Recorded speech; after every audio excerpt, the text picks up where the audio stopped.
అమరావతి నిర్మాణ పనులు పునః ప్రారంభించేందుకు ప్రభుత్వం టెండర్లు పిలిచిన వేళ నిధులు అందుబాటులోకి వస్తున్నాయి. రాజధాని నిర్మాణానికి కేంద్ర ప్రభుత్వ రంగ సంస్థ హడ్కో బోర్డు 11,000 కోట్ల నిధుల విడుదలకు ఆమోదం తెలిపింది. రాష్ట్రంలో టిడ్కో ఇళ్ల నిర్మాణానికి మరో 4,400 కోట్ల రుణం ఇచ్చేందుకు హడ్కో బోర్డు నిర్ణయం తీసుకుంది. అమరావతి కోసం నిధుల వేట సాగిస్తోన్న ప్రభుత్వ ప్రయత్నాలు ఫలిస్తున్నాయి.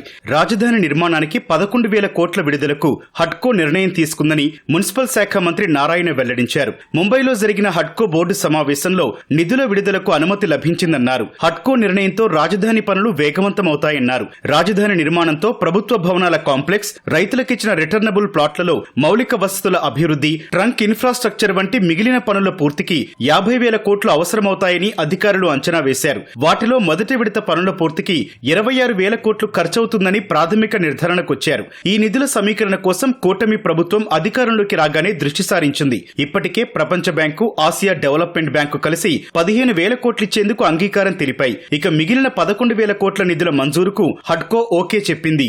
రాజధానిలో ప్రపంచ బ్యాంకు, ఏడీబీ రుణంతో చేపట్టబోయే అనేక అభివృద్ధి పనులకు అమరావతి డెవలప్మెంట్ కార్పొరేషన్ ఇప్పటికే టెండర్లు ఆహ్వానించింది. గత టీడీపీ ప్రభుత్వ హయాంలో ప్రారంభించి ఆ తర్వాత జగన్ ప్రభుత్వ నిర్లక్ష్యంతో నిలిచిన పనులను పూర్తి చేసేందుకు బిడ్లు ఆహ్వానించింది. అందులో 2,791.31 కోట్ల విలువైన 8 పనులున్నాయి. బిడ్ల దాఖలుకు ఈ నెల 31న సాయంత్రం 4 గంటల వరకు అధికారులు గడువు నిర్దేశించారు. వాటిలో 2 పాలవాగు, గ్రావిటీ కాలువల పనులు కాగా మిగిలిన 6 రాజధానిలో వివిధ ప్రాంతాల్లోని రోడ్లకు సంబంధించినవి. అనంతవరం నుంచి ఉండవల్లి వరకు కొండవీటి వాగును, దొండపాడు నుంచి కృష్ణాయపాలెం వరకు పాలవాగును వెడల్పు, లోతు చేయనున్నారు. శాఖమూరులో 462.26 కోట్లతో 0.03 టీఎంసీ సామర్థ్యంతో రిజర్వాయర్ నిర్మాణం చేపట్టనున్నారు.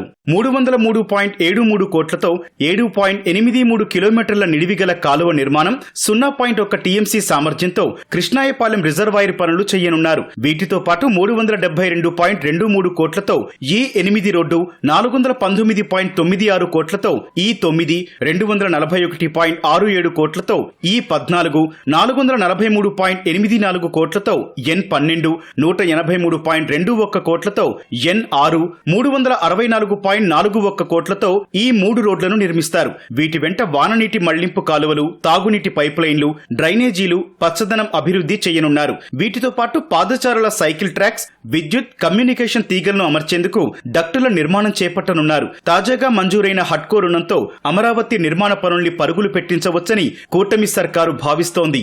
రాష్ట్రంలో ఇప్పటికే బ్యాంకు రుణాలు తీసుకుని నిరర్ధక ఆస్తులుగా మిగిలిపోయిన టిడ్కో గృహాలను పూర్తి చేసేందుకు 102 కోట్ల రూపాయలు చెల్లించేందుకు సీఎం చంద్రబాబు ఇంతకు ముందే ఆమోదం తెలిపారు. 2014-19 మధ్య కేంద్ర ప్రభుత్వం 7,04,481 టిడ్కో ఇళ్లను మంజూరు చేసింది. వాటిలో 5 లక్షల గృహాలకు పరిపాలనాపరమైన అనుమతులను కూడా మంజూరు చేసింది. వాటిలో 4,54,706 గృహాలను గ్రౌండ్ చేశారు. 2019 నాటికి 3,13,832 గృహ నిర్మాణాలు ప్రారంభించారు. ప్రతి యూనిట్ నిర్మాణానికి కేంద్ర రాష్ట్ర ప్రభుత్వాలు కలిసి మొత్తం 3.90 లక్షలిచ్చేందుకు నిర్ణయించగా అందులో 1.9 లక్షలు కేంద్ర ప్రభుత్వం, మిగిలిన సొమ్మును రాష్ట్ర ప్రభుత్వం ఇచ్చేలా నిర్ణయించారు. లబ్ధిదారుని వాటాగా చెల్లించాల్సిన సొమ్మును బ్యాంకు రుణంగా ఇప్పించేందుకు చర్యలు చేపట్టారు. వైసీపీ ప్రభుత్వ హయాంలో ఈ మొత్తం వ్యవహారం గందరగోళంలో పడింది. లబ్ధిదారులకు మంజూరు చేసిన గృహాలపై గత ప్రభుత్వం బ్యాంకు రుణాలు తీసుకుని ఆ సొమ్మును కూడా దారి మళ్లించిన ఘటనలు వెలుగు చూశాయి. ఫలితంగా ఆయా గృహాలు నాన్ పెర్ఫార్మింగ్ అసెట్లుగా మిగిలిపోయాయి.